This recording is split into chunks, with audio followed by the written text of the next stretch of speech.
ఖమ్మం జిల్లాలో వైఎస్ఆర్సీపీ శ్రేణులు మాజీ ముఖ్యమంత్రి వైఎస్ జగన్మోహన్ రెడ్డి పుట్టినరోజును శాంతియుతంగా జరుపుకోవడం తప్ప జై జగన్ అనే నినాదాలు చేయడం నేరమైపోయిందా? ఈ ప్రశ్నలు ఇప్పుడు ప్రజాస్వామ్యాన్ని నమ్మే ప్రతి ఒక్కరి మనసులో ఉదయిస్తున్నాయి.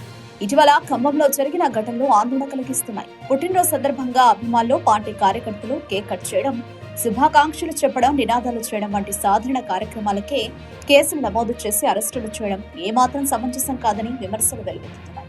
ప్రజాస్వామ్యంలో భావ వ్యక్తీకరణకు, రాజకీయ అభిప్రాయాలకు స్థానం ఉండాలి. శాంతియుతంగా జరిగే కార్యక్రమాలపై కఠిన చర్యలు తీసుకోవడం ప్రజల హక్కులపై దాడిగా కనిపిస్తుంది. ఎక్కడైనా వైఎస్ఆర్సీపీ కార్యకర్తలకు, అభిమానులకు ఇబ్బందులు ఎదురైతే వైఎస్ఆర్సీపీ అండగా నిలబడుతుందని పార్టీ నేతలు స్పష్టం చేస్తున్నారు. పార్టీ అధినేతగా జగన్ గారు ఎప్పుడూ తమ శ్రేణులకు ధైర్యం చెప్పారని, ప్రజాస్వామ్య విలువలను కాపాడేందుకు వెనకడుగు వేయరని కార్యకర్తలు విశ్వాసం వ్యక్తం చేస్తున్నారు. వైఎస్ఆర్సీపీ అధికార ప్రతినిధి వెంకట్ కారుమూరు కూడా ఈ ఘటనలపై స్పందిస్తూ శాంతియుతంగా జరిగిన పుట్టినరోజు వేడుకలపై కేసులు పెట్టడం ప్రజాస్వామ్యానికి విరుద్ధమని, ఇది రాజకీయ కక్షతో కూడిన చర్యగా కనిపిస్తోందని పేర్కొన్నారు.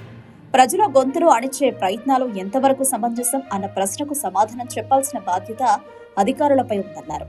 ఖమ్మం వంటి ప్రాంతాల్లో రాజకీయ కార్యక్రమాలకు స్వేచ్ఛ ఉండాలి. చట్టం, శాంతి పరిరక్షణ పేరుతో ప్రజల హక్కులను కాలరాస్తే అది ప్రజాస్వామ్యాన్ని బలహీనపరుస్తుంది. నినాదాలు చేయడం నేరం కాదని, శాంతియుత కార్యక్రమాలపై కఠిన చర్యలు తక్షణమే ఉపసంహరించుకోవాలని ప్రజాస్వామ్యవాదులు కోరుతున్నారు. జై జగన్ అన్న నినాదం ప్రజల భావోద్వేగం. ఆ భావాన్ని అణిచివేయడం కాదు, గౌరవించడం ప్రజాస్వామ్యానికి అవసరం.